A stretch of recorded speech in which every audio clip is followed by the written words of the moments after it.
Hello students, इस video में मैं आपको छत्तीसगढ़ माध्यमिक शिक्षा मंडल रायपुर द्वारा जारी किया गया अक्टूबर माह का असाइनमेंट नंबर 3 कक्षा 12वीं विषय व्यवसाय अध्ययन बिजनेस का पूरा उत्तर बताने वाला हूं। तो वीडियो में अंत तक बने रहें और वीडियो को अपने दोस्तों के साथ शेयर करें। तो सबसे पहले क्वेश्चन देख लेते हैं। हमें टोटल 4 क्वेश्चन दिए हुए हैं इसमें। यह हमारा क्वेश्चन पेपर है। तो चलिए चलते हैं आंसर शीट पे। और अगर आप हमारे चैनल पे नए हैं तो हमारे चैनल को सब्सक्राइब कर लीजिए, क्योंकि हम इस सभी विषयों का मासिक असाइनमेंट का आंसर लाते हैं और आपको हमारे चैनल में सभी विषयों का आंसर मिल जाएगा। तो चलिए चलते हैं आंसर शीट पे। तो प्रश्न पहला है हमारा, नियुक्तिकरण के कोई 4 महत्व लिखिए। उत्तर है, नियुक्तिकरण की महत्व निम्नलिखित है। उत्पादन के समस्त संसाधनों में केवल मानव संसाधन है तथा शेष सभी निष्क्रिय संसाधन हैं। इन समस्त निष्क्रिय संसाधनों का अधिकतम एवं कुशलतम उपयोग करने के लिए कुशल नियुक्तिकरण की आवश्यकता होती है। इससे श्रम लागत में पर्याप्त कमी होती है। प्रबंध के अन्य कार्यों जैसे नियोजन, संगठन, निर्देशन तथा नियंत्रण आदि का प्रभावी एवं कुशल निष्पादन करने के लिए कर्मचारियों की आवश्यकता होती है। इनकी उपलब्धि नियुक्तिकरण द्वारा की जाती है। इस प्रकार नियुक्तिकरण अन्य सभी प्रबंधकीय कार्यों की कुंजी है। उत्पादन तथा उत्पादकता दोनों में वृद्धि के लिए यह परम आवश्यक है कि उपयुक्त एवं कुशल कर्मचारी को नियुक्त किया जाए और सही व्यक्ति को सही कृत्य पर लगाया जाए, ताकि उसकी पूर्ण क्षमता का उपयोग किया जा सके। प्रभावी नियुक्तिकरण योग्य, सक्षम, अनुभवी कर्मचारियों की खोज में सहायता प्रदान करता है, जो कि किसी उपक्रम की वास्तविक निधि है। नियुक्तिकरण में सही व्यक्ति की उसकी रुचि, कुशलता एवं सक्षमता के अनुसार सही कृत्य पर नियुक्ति की जाती है। व्यावसायिक उपक्रम समस्याओं का घर है। आए दिन कोई ना कोई समस्या उठ खड़ी होती है। कभी श्रम समस्या, कभी उत्पाद समस्या, कभी विपणन समस्या, तो कभी वित्त समस्या, तो कभी अनुसंधान एवं विकास की समस्या। इन सभी समस्याओं का समाधान योग्य एवं सक्षम नियुक्तिकरण में निहित है। प्रश्न दूसरा है, कर्मचारी भर्ती प्रक्रिया के किन्हीं 4 चरणों की व्याख्या कीजिए। उत्तर है, इस प्रक्रिया में निम्नलिखित चरण शामिल हैं। भर्ती प्रक्रिया में निम्नलिखित चरण होते हैं। चरण है पहला, रिक्ति की पहचान। दूसरा, भर्ती योजना। तीसरा, भर्ती के स्रोतों की पहचान। चौथा, चयन प्रक्रिया। पहला चरण है रिक्ति की पहचान। भर्ती प्रक्रिया का पहला चरण संगठन में रिक्ति की पहचान है। प्रबंधक व विभागीय प्रमुख कर्मचारियों के लिए आवश्यक योग्यता, कौशल, ज्ञान, क्षमता और अनुभव को निर्दिष्ट करते हुए नौकरी की आवश्यकता को निर्दिष्ट करते हैं।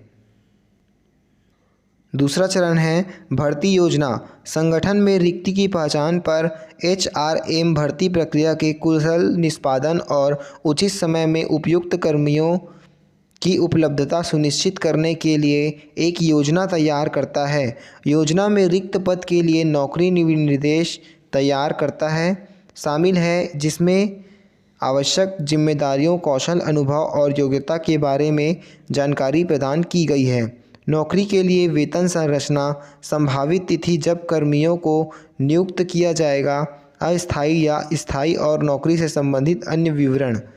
चरण तीसरा है भर्ती के स्रोतों की पहचान करना। HRM भर्ती के विभिन्न स्रोतों की पहचान करता है, जहां से कर्मियों को काम पर रखा जा सकता है। भर्ती के स्रोत आंतरिक स्रोत और बाहरी स्रोत हो सकते हैं। संगठन नौकरी चाहने वालों को संगठन को आकर्षित करने के लिए विभिन्न स्रोतों से संपर्क करता है। चरण चौथा, रिक्त पदों के संबंध में नौकरी के इच्छुक उम्मीदवारों को सूचना प्रदान करना। यह भर्ती की प्रक्रिया में एक महत्वपूर्ण और जटिल कदम है। फर्म को उस प्रक्रिया की पहचान करनी है जिसके माध्यम से रिक्त पद के बारे में जानकारी नौकरी के इच्छुक को प्रदान की जानी है। खाली पद के बारे में जानकारी दैनिक समाचार पत्र, पत्रिकाओं और पत्रिकाओं में विज्ञापन के माध्यम से प्रदान की जा सकती है, संगठन की आधिकारिक वेबसाइट पर और इसी तरह। प्रश्न तीसरा है, संगठन की प्रक्रिया के किन्हीं 6 चरणों को समझाइए। उत्तर है, संगठन की प्रक्रिया में निम्नलिखित चरण हैं। पहला, संगठन के अंतर्गत अधिक विषय संगठन का परिचय और उसका महत्व। संगठन के प्रकार, संगठन की संरचना, प्रतिनिधिमंडल, विकेंद्रीकरण। दूसरा, कार्य की पहचान। संगठन की प्रक्रिया में स्पष्ट पहला कदम उस कार्य की पहचान करना है जिसे संगठन द्वारा किया जाना है। यह वह ज़मीनी स्तर है जिससे हम शुरुआत करेंगे। इसलिए प्रबंधक को संगठन के लक्ष्यों को प्राप्त करने के लिए किए जाने वाले कार्य और कार्यों की पहचान करने की आवश्यकता है। काम की पहचान गलत संचार, जिम्मेदारियों के अतिव्यापी होने और समय और प्रयास की बर्बादी से बचने में मदद करती है। तीसरा, कार्य का समूहन। कार्य के सुचारू प्रवाह और संगठन के सुचारू संचालन के लिए समान कार्यों और गतिविधियों को एक साथ समूहीकृत किया जाना चाहिए। इसलिए हम कंपनी के भीतर विभाग और प्रत्येक विभाग के भीतर डिवीज़न बनाते हैं। ऐसा संगठन कंपनी के कामकाज को और अधिक व्यवस्थित बनाता है। संगठन के आकार और कार्य की मात्रा के आधार पर एक संगठन में कई विभाग और विभाग हो सकते हैं और हर विभाग में एक प्रबंधक होता है जो प्रबंधन के शीर्ष स्तर पर उनका प्रतिनिधित्व करता है। छोटे संगठनों में कभी-कभी इन विभागों को एक प्रबंधक के अधीन एक साथ जोड़ दिया जाता है। चौथा है, पदानुक्रम स्थापित करें। आयोजन की प्रक्रिया में अगला कदम कंपनी के सभी व्यक्तिगत कर्मचारियों के लिए रिपोर्टिंग संबंधित स्थापित करना है। तो एक प्रबंधक कंपनी के ऊर्ध्वाधर और क्षैतिज संबंध स्थापित करता है। यह सभी कर्मचारियों के प्रदर्शन पर समयबद्ध तरीके से मूल्यांकन और नियंत्रण को सक्षम बनाता है। इसलिए यदि सुधार करने की आवश्यकता है तो उन्हें तुरंत किया जा सकता है। पांचवा है, प्राधिकरण या का प्रतिनिधिमंडल। अधिकार मूल रूप से वह अधिकार है जो एक व्यक्ति को अपनी इच्छा के अनुसार कार्य करना होता है और दूसरों से आज्ञाकारिता प्राप्त करना होता है। इसलिए जब एक प्रबंधक को कुछ कर्तव्यों और जिम्मेदारियों को सौंपा जाता है तो उसे ऐसे कर्तव्यों को प्रभावी ढंग से करने के लिए भी अधिकार दिया जाना चाहिए। यदि हम केवल कर्तव्यों को सौंपते हैं लेकिन कोई अधिकार नहीं है तो वह आवश्यक कार्यों और गतिविधियों को करने में सक्षम नहीं होगा। इसलिए हमेशा अधिकार सौंपना चाहिए और कर्तव्यों की सीमाओं और उस अधिकार को स्पष्ट रूप से निर्दिष्ट करना चाहिए जिसे प्रत्यायोजित किया गया है। छठवां है, समन्वय।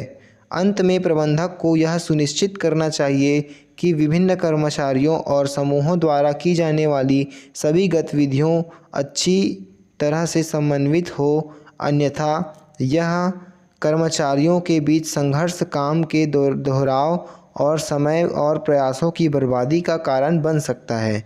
उसे यह सुनिश्चित करना चाहिए कि सभी विभाग अपने विशिष्ट कार्यों को अंजाम दे रहे हैं और इन गतिविधियों में सामंजस्य है। अंतिम उद्देश्य यह सुनिश्चित करना है कि संगठन का लक्ष्य पूरा हो।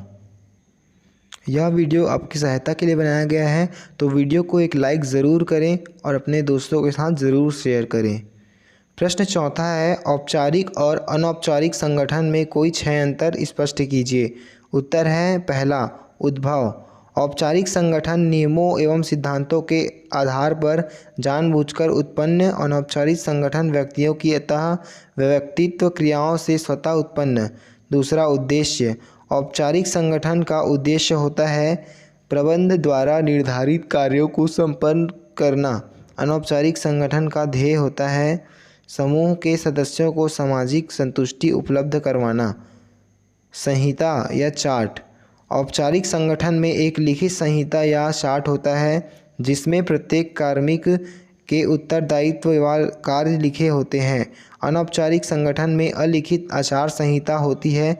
इसके द्वारा समूह में प्रत्येक व्यक्ति का योगदान या प्रभाव अपेक्षित रहता है। चौथा, स्थायित्व। औपचारिक संगठन सामान्यतः स्थायी होता है। औपचारिक संगठन अपेक्षाकृत स्थायी होता है। यह संगठन जल्दी बनते हैं और बिगड़ते हैं और पुनः नए बनते हैं। आकार। औपचारिक संगठन बड़े होते हैं जबकि अनौपचारिक संगठन छोटे होते हैं। छठवां, परस्पर आश्रितता। औपचारिक संगठन प्रारंभ में स्वयं होता है लेकिन बाद में अनौपचारिक संगठन का प्रयोग करने लगता है। अनौपचारिक संगठन तब तक अस्तित्व में नहीं आते जब तक कि औपचारिक संगठन नहीं। तो इस प्रकार हमारे चारों प्रश्नों का उत्तर कंप्लीट हो चुका है। तो वीडियो को लाइक ज़रूर कीजिए और अपने सभी दोस्तों को शेयर कीजिए और उनकी सहायता कीजिए। आपको हमारे चैनल में सभी विषयों का मासिक असाइनमेंट्स का आंसर मिल जाएगा। तो चैनल में एक बार जाइए और अपने बचे हुए असाइनमेंट्स का आंसर लिखिए।